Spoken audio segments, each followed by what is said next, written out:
মিলিত হ'লোঁ। বিষয়টো আছিল যে বড়ো মাধ্যম আৰু বড়ো যি ভাষাক বহুতো এনেকুৱা জ্বলন্ত সমস্যা আছে যিবিলাক সমস্যা অমীমাংসিতভাৱে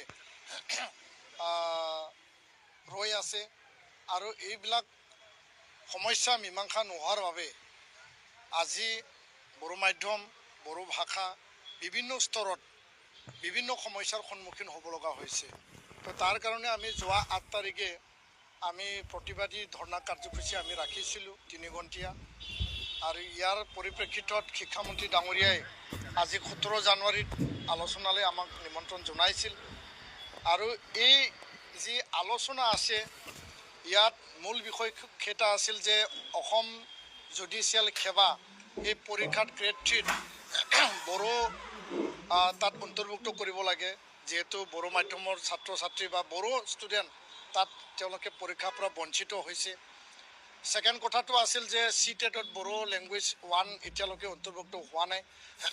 আজিৰ আলোচনাৰ যোগেদি শিক্ষামন্ত্ৰী ডাঙৰীয়াই অসমত বড়ো মাধ্যমৰ কাৰণে স্পেচিয়েল টেট পাতিম বুলি তেওঁ আমাক কথা দিছে আৰু জুডিচিয়েল ছাৰ্ভিচ বিষয়টো তেওঁ মানে আগবঢ়াই নিব বুলি কৈছে। হাই লেভেলত তেওঁ আলোচনা কৰিব। স্কুল প্ৰভিঞ্চিয়েলাইজ প্ৰাদেশিকৰণৰ কথা আছিল।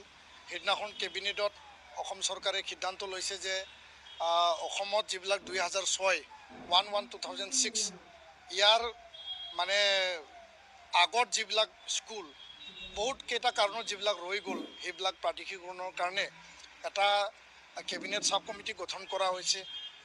সেই কথাটো তেওঁ আমাক মানে কৈছে, কিন্তু আমাৰ দাবী আছে যে কেবিনেট সাব কমিটিৰ যোগেদি হওক বা আমাৰ যি বিটিআৰ শান্তি চুক্তিৰ 6.3 এই দফাৰ যোগেদি নিড বেছ প্ৰায়ৰিটিত যিবিলাক প্ৰাদেশিকৰণৰ বিষয় আছে সেই বিষয়সমূহ অতি শীঘ্ৰে সমাধান কৰিব লাগে বা বিদ্যালয় প্ৰাদেশিকৰণৰ কাম কৰিব লাগে, সেইটো আমাৰ দাবী আছে। আৰু লগতে 101 হায়াৰ ছেকেণ্ডাৰী বড়ো মাধ্যমৰ আপগ্ৰেডেশ্যনৰ কথা আমি দাবী জনাইছিলোঁ। আজিৰ মিটিঙত 54 হায়াৰ ছেকেণ্ডাৰী বড়ো মাধ্যমৰ পোষ্ট ক্ৰিয়েশ্যনৰ কাৰণে সিদ্ধান্ত লোৱা হয়। 35টা মডেল হাইস্কুল য'ত নেকি বড়ো মাধ্যমৰ হাইস্কুল নাই, বৰঞ্চ তাত LP আৰু ME আছে, সেই অঞ্চলত মানে চাহ বাগিচাৰ দৰে মডেল আদৰ্শ হাইস্কুল স্থাপনৰ কাৰণে আজি সভাত সিদ্ধান্ত হয়। 72 ECS চেণ্টাৰত এতিয়াও শিক্ষকবিহীনভাৱে চলি আছে, তাত টেম্পৰাৰী শিক্ষক দিয়া হৈছে, ছিংগল টিচাৰ আছে, তাত পৰ্যাপ্ত শিক্ষক নিযুক্তিৰ বাবে পোষ্ট ক্ৰিয়েশ্যনত আমি দাবী জনাইছোঁ।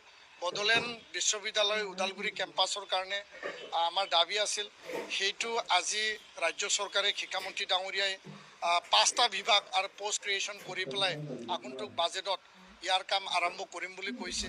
তো বহুকেইটা দাবী আছিল, কিছু দাবী আজি আলোচনাত মীমাংসা হ'ল, সিদ্ধান্ত হ'ল, সমাধানৰ সূত্ৰ ওলাইছে। কিছু দাবীৰ সমাধানৰ সূত্ৰ এইটো ওলাব পৰা নাই বা ইয়াৰ মীমাংসা ওলাবৰ কাৰণে চৰকাৰে পদক্ষেপ ল'ম বুলি আমাক আশ্বাস দিছে।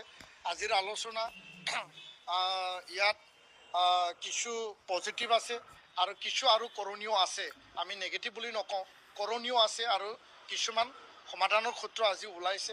আমি আলোচনা ফলপ্ৰসূ বুলি কৈছোঁ আৰু আগন্তুক দিনত শিক্ষামন্ত্ৰী ডাঙৰীয়াৰ নেতৃত্বত বড়ো মাধ্যমৰ যিবিলাক জ্বলন্ত সমস্যা আৰু মাধ্যম আৰু ছাত্ৰ ছাত্ৰীৰ লগত যি জড়িত ৰাইট টু এডুকেশ্যন মৌলিক অধিকাৰৰ পৰা যাতে বঞ্চিত নহয়, ৰাষ্ট্ৰীয় শিক্ষানীতি আধাৰত মাতৃভাষা মাধ্যম যাতে বঞ্চিত নহয় তাৰ প্ৰতি নজৰ ৰাখি পেলাই অসম চৰকাৰ, অসমৰ শিক্ষা বিভাগ আৰু অসমৰ শিক্ষা বিভাগৰ বিষয়াসকলে যাতে সকলো দিশত তেওঁলোকে সমাধানৰ সূত্ৰ ওলায় আৰু বড়ো মাধ্যম তেওঁলোকে আন্তৰিকতাৰে যাতে চায় তাৰ কাৰণে আমি দাবী জনাইছোঁ আৰু আমি আশা কৰিছোঁ, সেইখিনিয়ে আমি ব্যক্ত কৰিলোঁ।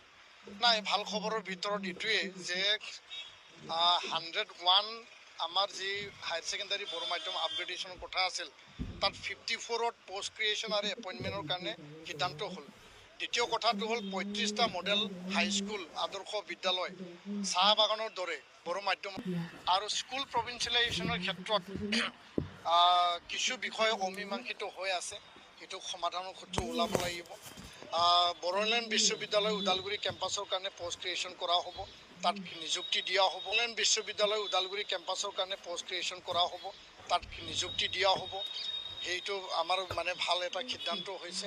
আৰু আন বহুতো বিষয় আছে যেনেকুৱা আসাম ষ্টেট স্কুল এডুকেশ্যন মানে বৰ্ডত একাডেমিক অফিচাৰ লাগে 3 দিনৰ ভিতৰত এডভাৰটাইজমেণ্ট দিম বুলি কৈছে একাডেমিক অফিচাৰত আৰু লগতে SCRTত আমি লেকচাৰৰ দাবী জনাইছিলোঁ এছিষ্টেণ্ট ডাইৰেক্টৰৰ পোষ্ট তেওঁলোকে ক্ৰিয়েট কৰিছে সেইটো ভাল খবৰ বুলি ক'ব পাৰোঁ আনপিনেদি যি text book production and publication corporation আছিল তাতো আমি বিষয়া নিযুক্তিৰ কাৰণে দাবী জনাইছিলোঁ আৰু ইয়াতো বৰ্তমান কৰ্মৰত যি বিষয়া আছে তাক তেওঁলোকে আপগ্ৰেডেশ্যনৰ কথা এই প্ৰসংগবিলাক পজিটিভলি আজি আলোচনা কৰা হ'ল আৰু এইবিলাক সিদ্ধান্ত হৈছে আমি আশা কৰিছোঁ অমীমাংসিত আৰু জ্বলন্ত সমস্যাবিলাক সমাধানৰ কাৰণে চৰকাৰে যথোপযুক্ত যি মানে পদক্ষেপ সেই পদক্ষেপটো তেওঁলোকে ল'ব আমি যথেষ্ট আশাৰে বাট চাই আছোঁ বিটিআৰবাসী 35 লক্ষ জাতি জনগোষ্ঠী আমি একেলগে চৰকাৰখনেতো চৰকাৰৰ কাম কৰিবই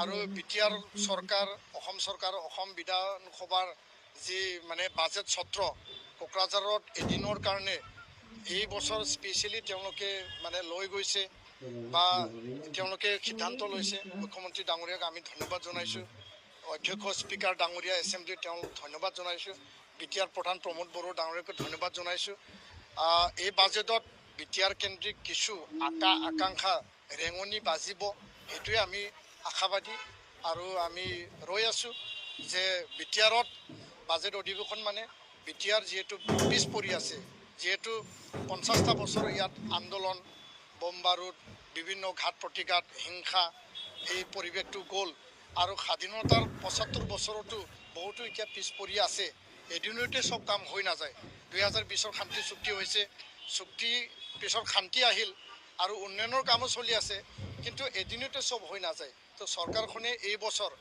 বিধানসভাৰ বিশেষ ছত্ৰ তেওঁলোকে লৈ গৈছে কোকৰাঝাৰলৈ সেইটো এটা আশাৰ ৰেঙনি ৰাইজে আশাবাদী আৰু আশাৰ ফল পাব বুলি বিটিআৰবাসী